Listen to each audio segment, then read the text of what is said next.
Jika masalah tidak ada jalan keluarnya, maka kita yang keluar jalan-jalan.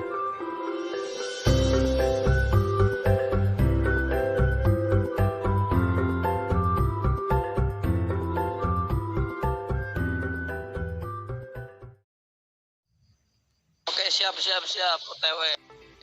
Ya, perjalanan kali ini dimulai dengan ketidakenakan, di mana seorang kawan kesiangan dan akhirnya kami harus menunggu sebaris sarapan karena perut sangat lapar. Sekitar setengah jam menunggu, akhirnya dia sampai. Dengan sedikit teguran, bagaimana tidak? Padahal acara ini adalah rencana dari dia, masa harus wacana? Oh iya, perjalanan kali ini ditemani kawan bangku kuliah saya. Ada Restu dan Agung dari Bogor, Wirahadi dari Jakarta. Sebenarnya ada satu teman lagi yang tadinya mau ikut, tetapi karena ada kendala, jadi tidak bisa. Cuaca pun sangat cerah, kata teman saya, kalau hujan pasti jadi wacana. Hahaha. Perjalanan ke base camp Kawah Ratu itu sendiri hanya memakan waktu 1 jam dari lokasi saya.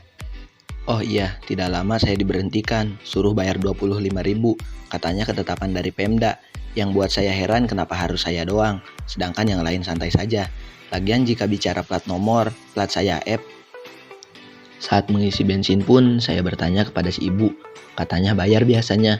Terus saya bertanya, kok saya doang ya bu? Si ibunya malah bingung, dan dia malah jawab mungkin karena motornya. Lah, di sini saya mungkin bingung.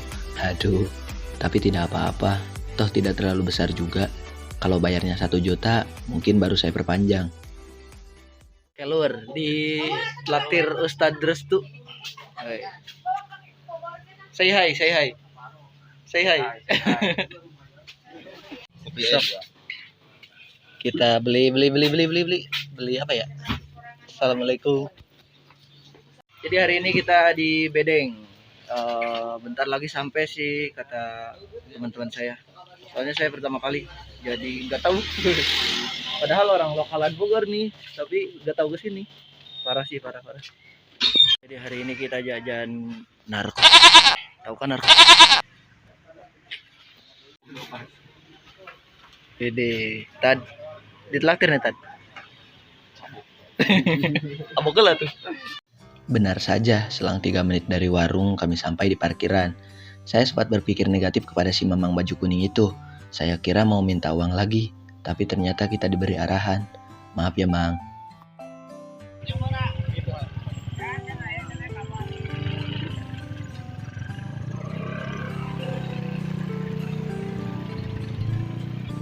Usai memarkirkan motor, kami memulai perjalanan. Dalam hati selalu berkata, semoga perjalanan kali ini cuacanya cerah.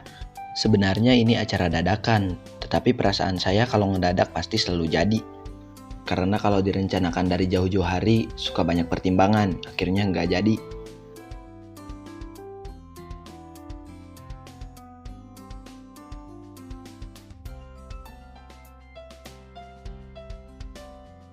Ternyata kendaraan juga bisa masuk sampai sini. Tapi kata teman saya sayang kalau dibawa sampai ke dalam. Sayang motornya, takut rusak. Berjalan di tengah orang-orang yang sedang menikmati alam dengan camping, sangat senang rasanya. Boleh menciptakan, tapi dengan tidak merusak. Tidak selang berapa lama akhirnya sampai juga di base camp, melakukan registrasi, lalu melanjutkan perjalanan.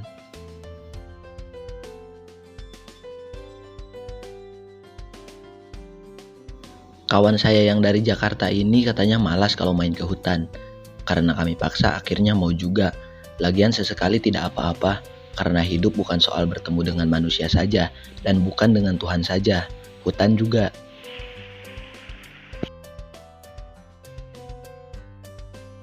Sebelum melanjutkan, alangkah baiknya tentunya kami berdoa terlebih dahulu, agar diberi keselamatan berangkat dan diberi keselamatan saat pulang.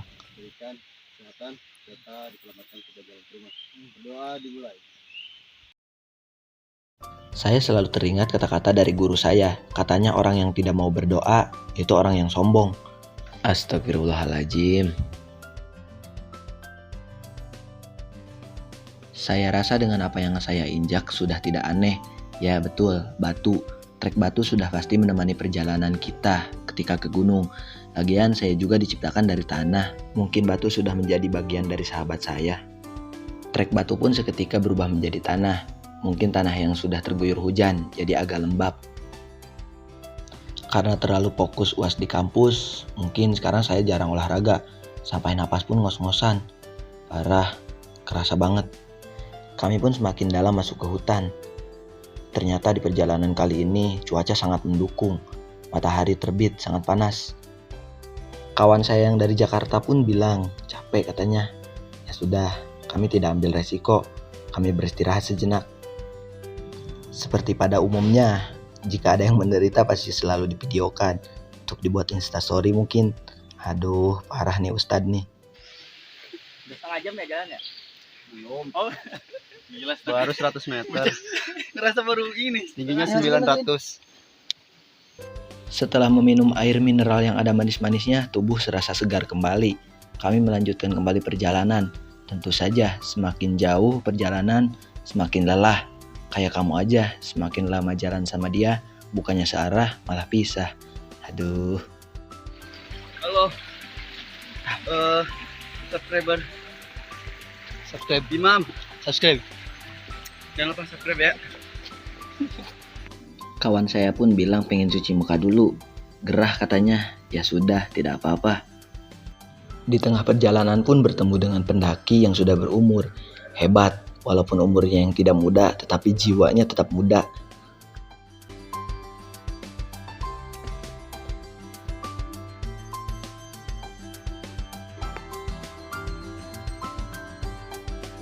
Sudah bisa ditebak, teman saya pun minta istirahat kembali.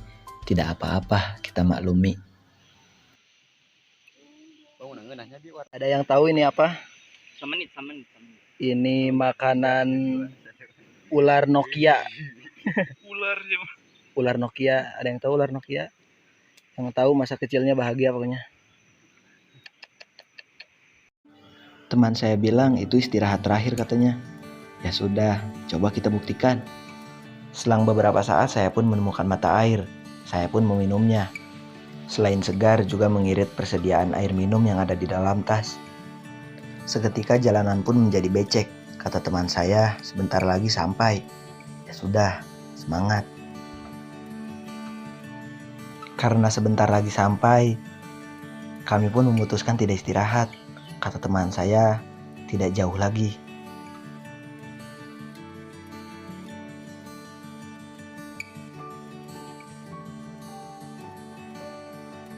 Melihat ini, saya semakin yakin bahwa tidak jauh lagi akan sampai. Di sini banyak orang yang berfoto, tetapi kami memutuskan untuk lanjut karena ingin cepat-cepat sampai ke Kawah Ratu.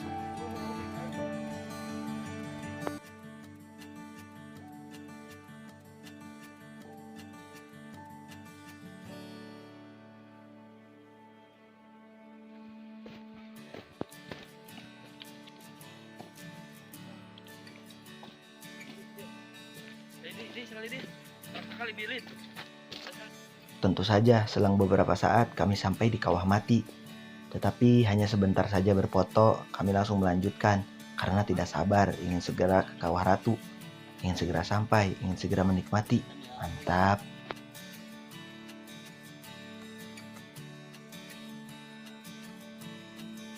Setelah melalui perjuangan yang banyak berhenti, akhirnya kami pun sampai di tempat tujuan.